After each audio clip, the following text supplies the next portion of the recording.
Ding ding ding, we got the gay sexy vampire with the gay introverted mafia boss. So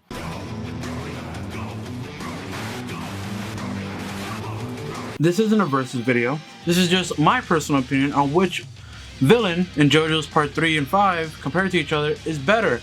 I would talk about, not David Bowie, but I don't think he's personally in that echelon of top tier in my opinion. He's probably like 4 or 3rd maybe, only because you got villains like Cars who are just worse and you have Valentine, which is great, and you have Poochie, who's also great, that have more motivations and just more like different character depths to them that I think are better. Because obviously I'm not ranking all the JoJo villains, at least not yet, so I'm just ranking Dio Brando, or just Dio in Part 3 versus Diavolo in Part 5. Now I didn't read Part 5, but I did see Part 5. Obviously Part 5 is pretty much done and we know all that we know about Diavolo, so there's only 1 hour special that's left at the end of the month. But I do want to just talk about why I think I would probably put these two in my top two villains. I would probably put Valentine like 3rd around there, but I think I just enjoy the mystery of Diavolo like more, even though Valentine is his D4C and all that shit is off the wall and crazy. But these are just my personal 2 favorite villains of JoJo. Valentine's probably 3rd, and then Kira's probably 4. Again, not gonna mess on Kira because Kira is great. His design is great. Again, not David Bowie. Killer Queen is a fantastic stand. With the way what it does is dangerous. The rush ability, everything. Kira has one of the most OP and crazy good stands as for a villain that I've seen in JoJo. It's amazing. I love the design of Killer Queen as well. Like especially the way they did it in the anime, where like in the manga, where, like the skull appears and then like the rest envelops it. And overall, like his idea, I get what people are saying that they relate to Kira in the sense of being alone, but I don't get it personally because like I get being alone, but like that's about where my relatability ends. Because I'm not a hand fetish serial killer on the loose, but it is what it is.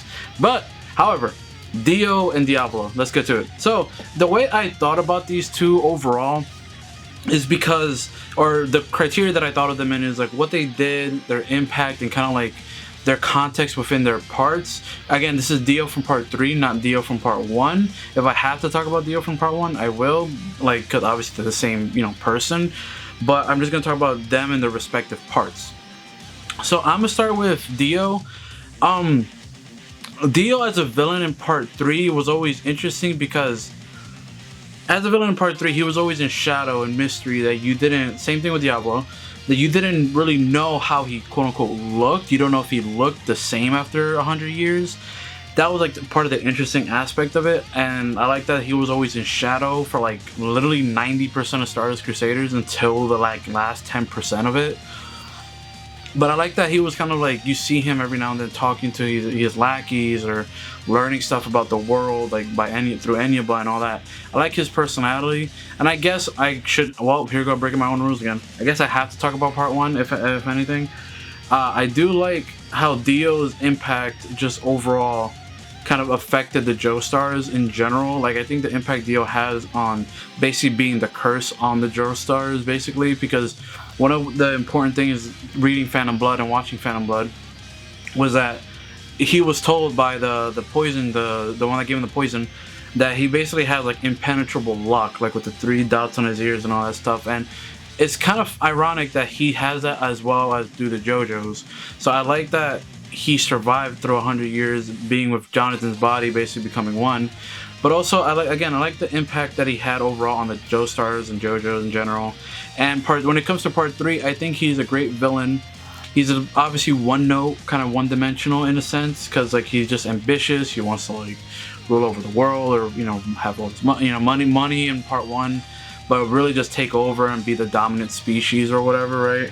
But the thing that gets Dio above a lot of everyone else, even though he has such simple motivations, is his just amazing personality. Like Dio's charisma, like his energy. The one thing he definitely has above Diavolo is having a stand cry, saying saying all of that while having his like punch rushes. Diavolo doesn't have something like that. King Crimson doesn't, he just punches. But having a stand cry, Dio's charisma, the way he talks, the way he's so grandiose, he's so full of himself. And ironically that I'm picking God versus Devil because that's what they're both of their names mean in Italian. But he's so grandiose in the way he speaks and the way he carries himself that even the way like he talked to Whole Horse when Whole Horse pulled the gun on him and was about to shoot him, and Whole Horse was full convinced he wanted to kill Dio, and Dio even said like, look, and when he went behind them after using the world and escaped the bullet, he even told Whole Horse, I love that, you know, you were calm, you were like, you were dead, you wanted to kill me. I love that, I respect that. Like, he has such a way with words that like he just absorbs you. Like it happened to Abdul, and that's why he ran away, because he was gonna get absorbed and he was gonna get the flesh bud. But yeah, I think the only detriment to him in part 3 in general were just that fact that he sent like a shit ton of minions, like a lot of people.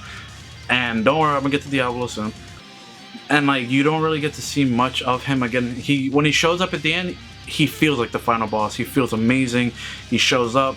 He does what he does best. He has this big presence. And I just also, I mean, the world and the way, you know, it functions, it's just iconic as well. Dio's design, his clothes are iconic. Yeah, he's just an iconic villain. What can I say? And a highlight of him was definitely when he took the senator and the senator kept trying to escape, and then, because you got to really think about it, every time he uses the world, he has to move inside the world and then bring the person back. So he's so petty that when Polnareff saw him on the staircase and he ran up, he stopped time, went downstairs, put Polnareff back down, went back up, and posed again and again just to fuck with Polnareff. And then he did the same thing with the senator, because he told the senator to drive. So to drive him a little bit loopy and to be petty again, every time the senator got out the door, he just popped them back inside and was like, all right, look, come back here. Like, let's go. And he didn't harm him or nothing. He just put him there. Like, he could have killed him, but he's very theatrical. I love that. And he's also reactionary because, man, Dio is fantastic. And I stan Dio, but I also stan Diavolo. And the reason why I like Diavolo a little bit more is because I like Diavolo's design a little bit more. I like the way his character is, because we got to talk about Doppio as well. I like the idea that Diavolo is like, there's some theories and like stuff that Diavolo almost feels like I even mentioned in one of my reactions for when they revealed Diavolo, is that Diavolo feels almost like a demon. And someone mentioned that in the comments that there's like a couple theories out there that Diavolo might have been just a demon that like infested Doppio, and then, you know, that's where that came from. Because I probably by memory, the only time you see Diavolo in full is, again, like much like Dio, is like the last 10% of or even less, probably like 6% of Golden Winter Vento Aureo.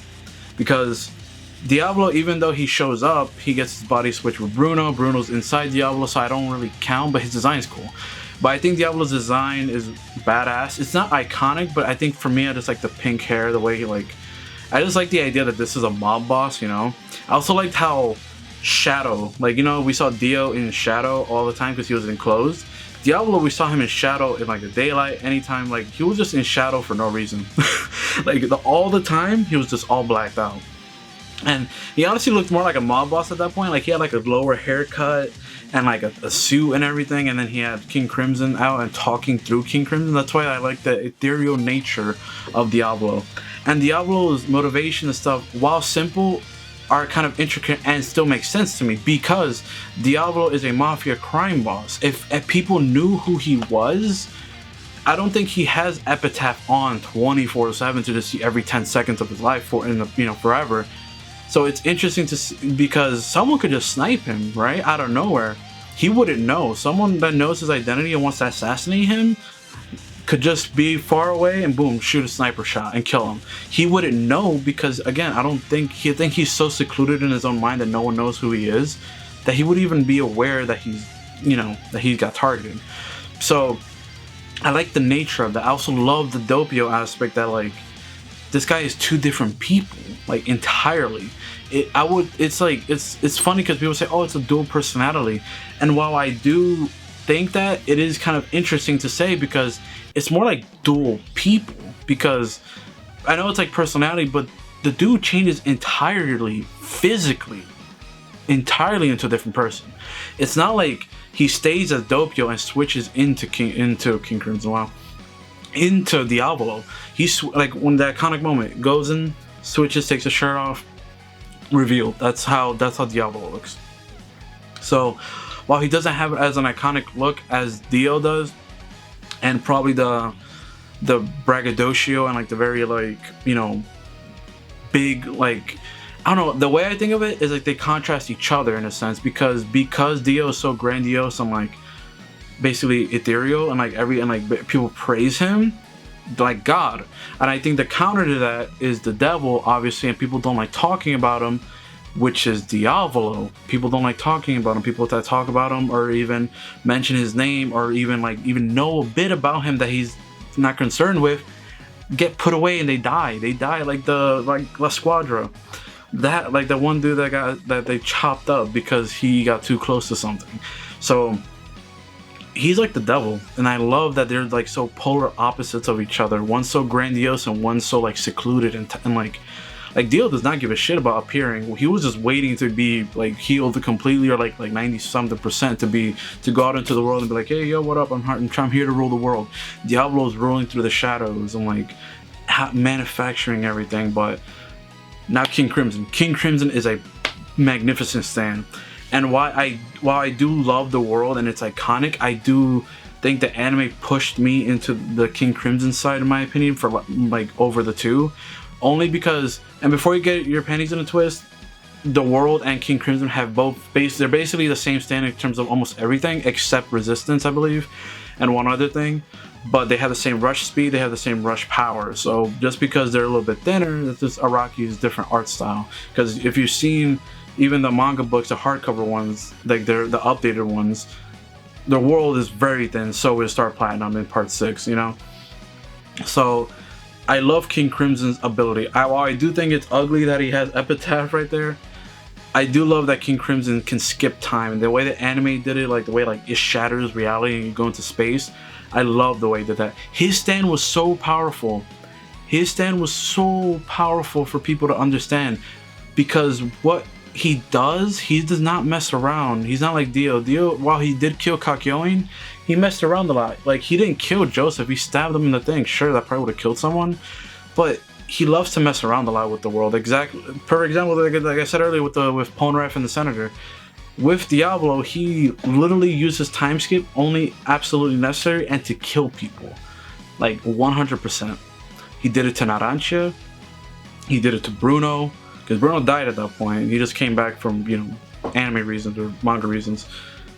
And he didn't kill Abakio with it, but he definitely did, like, use time skip. Because the thing is, imagine you're running and then you're 10 seconds into the future without knowing how you got there. And the only person that knows how you got there is Diavolo. So that's the big intricacies, that if he can, he'll get rid of you right away. There's no messing around. He just wants to end it. There's no other ulterior motive. There's no like hidden meaning. He just wants to be secluded. He wants to have his identity like safe. That's all he wants. So while I do think he doesn't have as much of a grandiose nature as Dio, I feel like I can even consider Diavolo much more in the line of him being like a King Crimson, like the embodiment of like evil, pretty much. Because for them, even when they reveal his body and how he looks, Diavolo literally always talks and keeps talking through King Crimson. It's funny. The only time he didn't talk to him was when he revealed himself to Polnareff, but most of the time he still talks through King Crimson, like when he was in another body's soul, or when his soul was in another body. So I like the invasive nature that he is too, like the fact that he moved his own mental state. Like, I believe because even Doppio said that the boss told him that he was leaving. He moved his own mental state to Trish, which I don't get how that happened. I know that Stan Polnareff, Silver Chariot Requiem did all that, but I don't know if he did that on his own accord, because that's even another thing that's a bit of a mystery. But I love Diavolo, and I love his stand. I love the way his purple, the pink, the green shoes. I love the color scheme. I love the design of him. I like how for a mafia boss, he basically does have one of the ultimate stands. And like I said, he's the only stand boss that the main like protagonist, even though they pushed him and the main protagonist got a power up, he did not get a power up. he was so badass that he killed most of the crew and only kept 3 alive, only because, and then he didn't even get a power up. Dio got powered up, you can say, when he got destroyed by Jotaro, if you remember. After Jotaro punched him in the head, he got, Jotaro surprised him, and then flew, and then he was pretty much gone. He was pretty much dead at that point, or not dead, but he was pretty much defeated. But he got powered up and absorbed Joseph's blood, and then he got more powered up to his Super Saiyan form with the green lipstick and everything, right? And the Yuri, right? But in my opinion, and talking about it in general, I think to just give a definitive winner, I will definitely say I think Diavolo is a much more scary villain because of how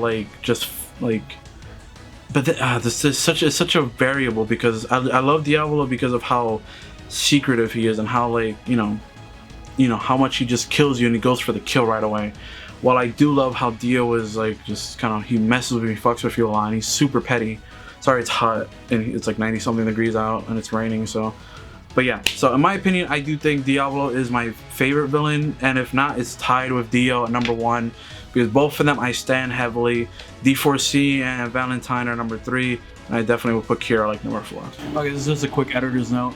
I forgot to mention, while I do agree that Diavolo does have his own henchmen, he doesn't have that big of a wide variety as Dio did. Dio literally had a villain of the week every single week. There's only certain people that got multiple parts. I know JoJo in general, I know part 4 is basically villain of the week entirely, except when it comes to Kira stuff. But I just wanted to just cue that in. I do acknowledge that Diavolo also did send people out to attack, Giorno and company. I did also forget to mention that I do think the way I would finish ranking it is probably I would give more iconic villain to Dio, and then the better villain just in general for their respective parts, in my opinion, Diavolo. So Diavolo would get the better villain in his part, and Dio would get just overall. You don't think, if you think about JoJo, the first thing first or second thing you think about is either Jotaro or Dio. You don't even think about anything else, because Dio and Jotaro have been synonymous and the most pushed part in just social media and just games and everything in general. It's the most popular part pretty much. So yeah, just want to put that little editor's note. Thanks guys.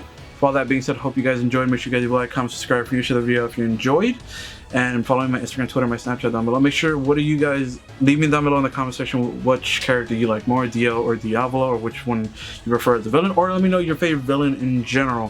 For all that being said, I hope you guys have a great night, and I'll see you guys in the next one. Bye guys.